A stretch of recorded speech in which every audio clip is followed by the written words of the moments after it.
আমাদের 4 নম্বর কোশ্চেনটা বলছে the photograph shows some viruses. এখানে আমাদের দেখো 1 2 3 4 5টা ভাইরাস এখানে শো করা হয়েছে। এখানে আমাদের ফার্স্ট কোশ্চেনটা বলছে suggest 2 reasons why most biologist do not classify viruses as living organisms. Living organism হিসাবে কেন ভাইরাসকে ক্লাসিফাই করা হয় না? তো এগুলো আমরা আগেও ডিসকাস করেছি, আর এটার কমন রিজনসগুলো হচ্ছে আমি তোমাদের এখন স্ক্রিনে শো করছি। এখানে আমরা যে 9টা রিজনস দেখছি, এখান থেকে যে কোনো একটা রিজনস বা 2টা রিজনস আমাদের মার্কস অনুযায়ী লিখে দিলে কিন্তু আমাদের হয়ে যাবে। তো এগুলো তোমরা অবশ্যই মুখস্থ করে ফেলবে। রিজনসগুলো কি? They do not respire, can not reproduce without host sell.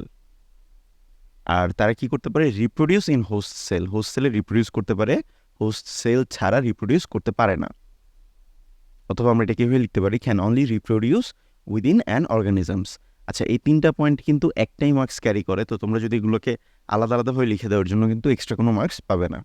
তারপর আমরা কি লিখতে পারি? They do not move, they do not excrete, they do not grow.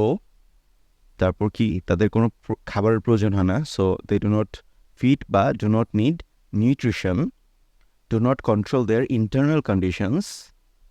আর কি করতে পারে না? They are not cellular. তো এই সবগুলো রিজনস থেকে আমরা যে কোনো 2টা রিজনস লিখলেই কিন্তু এই কোশ্চেনটার ক্ষেত্রে আমরা মার্কসটা পেয়ে যাব। They do not respire, they do not need nutrition. এই 2টা লিখলেই কিন্তু আমাদের এখানে 2 মার্কস চলে আসলো। Name one example of a virus. ভাইরাসের একটা এক্সাম্পল দিতে বলেছে। আমাদের ভাইরাসের অনেক এক্সাম্পল আছে। আমরা রিসেন্টলি করোনা ভাইরাসের সাথে পরিচিত। এছাড়া আমাদের HIV আছে, ইনফ্লুয়েঞ্জা আছে, এরকম অনেকগুলো লিস্ট আছে। আমি তোমাদেরকে একটা লিস্ট শো করি, এই লিস্টটা তোমরা মুখস্থ রাখবে। সেই ক্ষেত্রে তোমাদের এই কোশ্চেনটা আনসার করার সময় অনেক হেল্প হবে। দেখো এখানে আমাদের যে ভাইরাসগুলোর নাম আছে, HIV, TMV, influenza, Ebola, herpes, swine flu, bird flu, H15, এগুলো সবগুলো আছে। এগুলো ছাড়াও যদি তোমাদের কোনো ভাইরাসের নাম লিখতে পারো, সমস্যা নেই। যে কোনো একটা ভাইরাসের নাম লিখে দিলে এখানে আমাদের মার্কসটা চলে আসবে।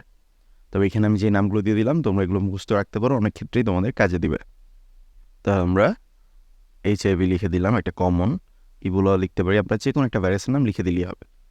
নেক্সট আমাদের যে কোশ্চেনটা করলো সেটা হচ্ছে give one structural difference between a bacterium and a virus. একটা ব্যাকটেরিয়ার মধ্যে আর ভাইরাসের মধ্যে আমাদের স্ট্রাকচারালস ডিফারেন্স দিতে হবে। অন্য কোনো ডিফারেন্স, যেমন আমরা যদি বলি, এখানে যদি আমরা ডিফারেন্স ভেবে আমরা লিখে দেই যে all viruses are parasites but all bacteria are not parasite, তখন কিন্তু আমাদের মার্কসটা আসবে না, কারণ আমাদেরকে বলে দিছে যে এখানে স্ট্রাকচারাল ডিফারেন্স দিতে হবে। তাই আমরা একটা স্ট্রাকচারাল ডিফারেন্স দিব। আমরা যদি ব্যাকটেরিয়া আর ভাইরাসের স্ট্রাকচারের দিকে তাকাই, সেক্ষেত্রে আমরা দেখতে পারি যে ব্যাকটেরিয়ার হচ্ছে ফ্ল্যাজেলাম আছে, ব্যাকটেরিয়ার প্লাজমিডস আছে, তারপর হচ্ছে ব্যাকটেরিয়ার একটা নিউক্লিওইড থাকে যেটার মধ্যে DNA থাকে, আর ভাইরাসের মধ্যে আবার RNA থাকে ভাইরাসের জিনোমটার মধ্যে। তারপর হচ্ছে ভাইরাস আবার ক্যাসপিডস থাকে, প্রোটিন ক্যাসপিড, লিপিড এনভেলপ থাকে। আমাদের ব্যাকটেরিয়ার মধ্যে সাইটোপ্লাজম থাকে, রাইবোজোমস থাকে, সেল মেমব্রেন থাকে।